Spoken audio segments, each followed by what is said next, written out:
Olá, amores! Na nossa última aula de geografia, na semana passada, nós falamos acerca da expansão e conexão entre as cidades. E aí eu passei uma atividade da página 5, vamos corrigir? Ele diz assim, ó, na página 4 nós temos a primeira, né, que diz assim: considerando seus estudos sobre a expansão e conexão entre as cidades no Brasil, responda as questões a seguir. Eu acredito que essa eu respondi. Qual foi o principal fator que contribuiu para o crescimento acelerado das cidades no Brasil a partir da década de 1940? Foi a industrialização, né? Que eu até falei aqui na parte as indústrias modernas que produzem aço, carros, aparelhos eletrodomésticos, né, como liquidificador, a televisão, o telefone, por exemplo, e outras mercadorias chegaram aqui em meados do século XX, né, a partir da década de 1920 e a 1930, tá? Então, a industrialização é a resposta correta. B. A expansão das áreas urbanas no Brasil não se deu de maneira uniforme, de acordo com o gráfico da página 4, tá? Em quais regiões esse processo aconteceu de maneira mais intensa? Na região sudeste, né? Eu também, quando nós estávamos falando acerca do conteúdo, eu falei isso para vocês, né? Então, Sudeste e Centro-Oeste, e menos intenso na região Norte e Nordeste, tá? Agora responda as perguntas com base nas informações do gráfico da página 4. A região do município em que você mora passou a ter mais da metade da população morando nas cidades. Entre quais anos, né? Entre quais anos? Então vamos lá. Para a alternativa A, né, a região do município em que você mora passou a ter mais da metade da população morando nas cidades entre quais anos? No ano de 1991, tá? A cada 100 habitantes da região em que você mora, quantos viviam nas cidades no ano de 2010? Cerca de 70%, né? No ano em que no ano em que nasceu seu professor, de cada 100 habitantes, né? Quantos habitantes de sua região viviam nas cidades? Cerca de 48%, 49%, tá? Compare a trajetória das linhas que representam as regiões norte e sul no gráfico. O que você pode concluir sobre a urbanização dessas duas regiões nas últimas décadas, né? Então, com a comparação, é possível concluir que as duas regiões apresentavam taxas de urbanização semelhantes até 1970, mas a partir de 1980, a região sul urbanizou-se mais rapidamente. Então, gente, como a gente pode analisar a partir desse gráfico, a urbanização ela atingiu todas as regiões do país, embora com intensidade e velocidade diferente.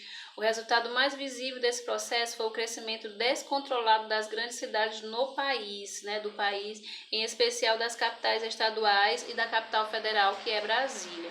Muitas dessas cidades cresceram tanto que acumularam milhões de habitantes, ou pelo menos algumas centenas de milhares. Assim se formaram as grandes cidades que a gente chama de metrópole, tá? Aí na página 6 nós temos a região metropolitana de São Paulo, tá? Aqui, ó, região metropolitana de São Paulo. As metrópoles, portanto, são cidades que concentram alta densidade demográfica e funcionam como polos de atração e influência econômica, social e cultural. Por serem maiores e mais populosas, as capitais e as grandes cidades geralmente contam com mais hospitais, com mais escolas, mais opções de lazer, entretenimento como cinema, teatro, parques, tá? Sedes de empresa e principalmente oportunidades de trabalho. Muitas vezes elas crescem ao lado de outras cidades, que nem sempre podem ser consideradas pequenas. São Paulo, por exemplo, a maior cidade do país, tem cerca de 14 milhões de habitantes. Está rodeada por cidades de tamanho médio, entre elas Diadema, Mauá, Mogi das Cruzes, que tem em sua totalidade mais de 400 mil habitantes cada uma, então é muita gente, né? E aí nós temos o mapa da região metropolitana de São Paulo, né, que eu mostrei para vocês aí na página 6. Também é conhecida como a Grande São Paulo, formada por uma rede com 39 cidades, né?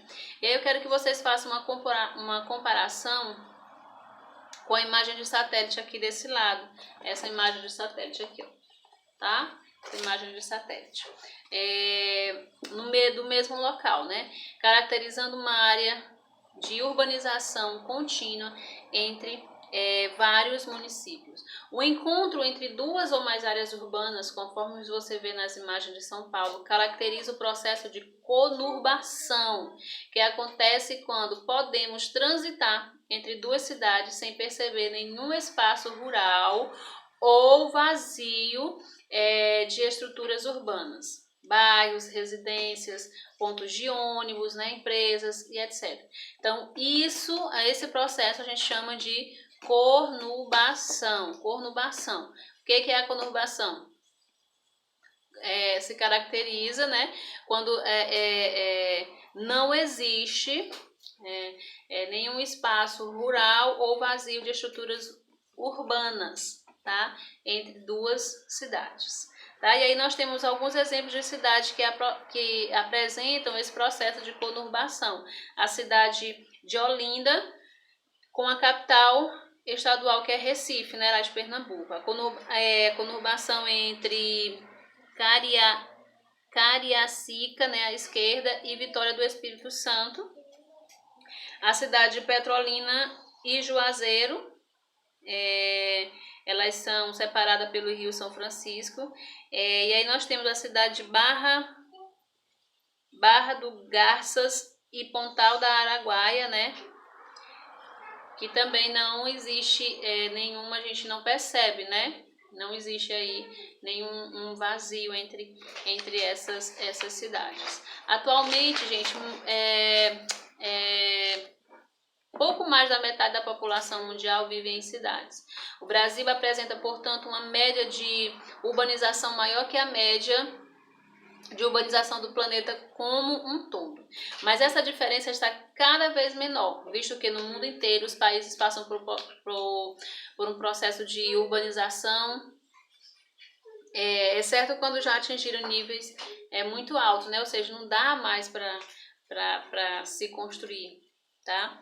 Estudo da Organização das Nações Unidas, ONU, indica que até 2050, 2 a cada 3 pessoas no mundo estarão vivendo nas áreas urbanas.